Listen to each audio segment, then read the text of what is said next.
now that we have a good background information of Flipkart, it seems but logical to evaluate how Flipkart's business model has evolved from 2007 when it was actually found.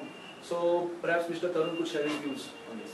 Sure. So as we have talked about most of the things that they started with being everything for everyone, that is being DHL, being Walmart, being Facebook, and eventually they started with being a bookseller to most of the people, and they did capture 80% of the market, and they eventually started having more number of vendors, picked up more number of items that they could on their website, and that was the evolution that was taking place. But the thing that was going on, and again I'm pointing out that they have not been able to make any profits from the entire business despite investing thousands of crores of rupees into the business as of now.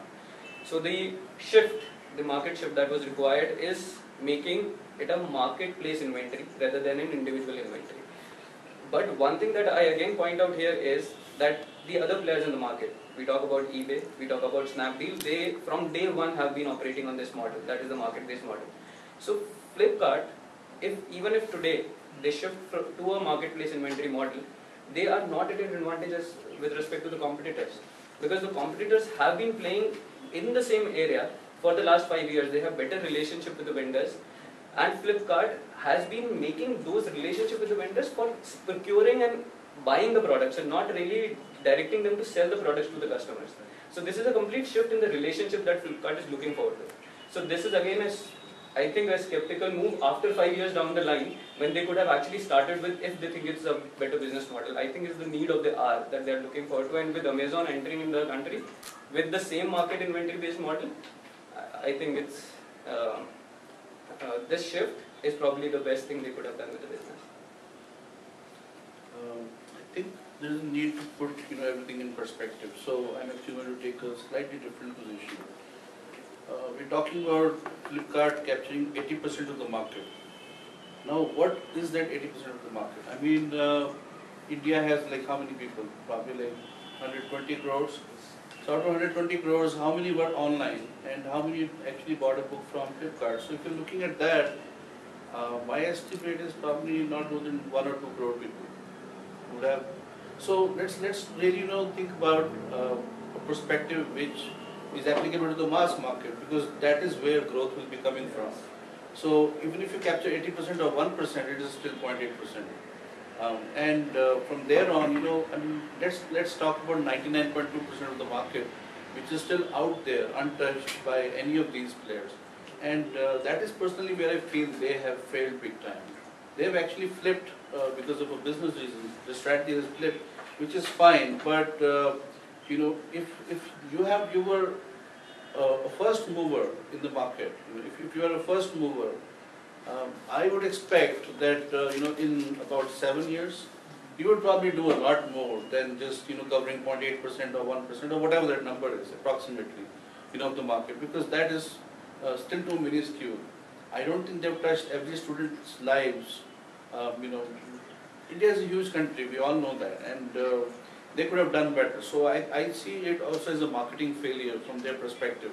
Now they could say that it was lack of funds, which could be true, or they could say that it is some kind of strategy that they are only targeting certain kind of people.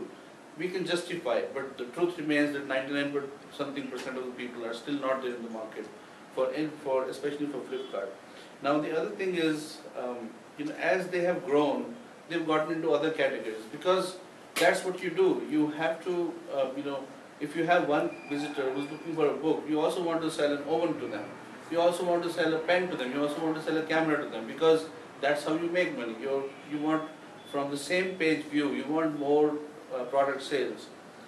So it was quite logical for them to do that. But again, as an analyst, I would probably not be too happy with the kind of progress that we've seen from them. So unless all this money goes into doing something really ground changing, which will help them penetrate the market, if that does not happen, then I am personally, my views, I'm worried this money is going down the drain. It is not going to help much, because the Amazons of the world are probably, they are already in your home. You already go to Amazon, you buy things from them, and you're probably far more satisfied. I mean, if you really compare it, Amazon is not a player right now in India, but I'm sure most of us, who have still not been touched by Flipkart.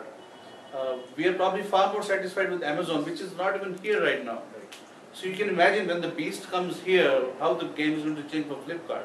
And that is my real worry, because Flipkart has not been able to reach the customer deep enough inside India. This being their first mover advantage. For 7 years you have a barren territory, you are the only player. And you still have no idea about this market. So I'm actually kind of worried about this investment. Yes, there are people who are bullish, but I would rather worry that there is a lot more that needs to be done. So I guess in the first part of the discussion, we have come to somewhat logical consensus that Flipkart has a very robust business model, but then it has failed to capture and it has basically failed to sustain its first mover advantage. So this was the first part of the discussion. In the second part, we'll try to focus on the environment in which Flipkart operates, where we try to observe the different metrics, different scenarios going on in the Indian e-retail industry, which is, as I said, very nascent. So we'll try to explore that in the second part, which will be back very soon.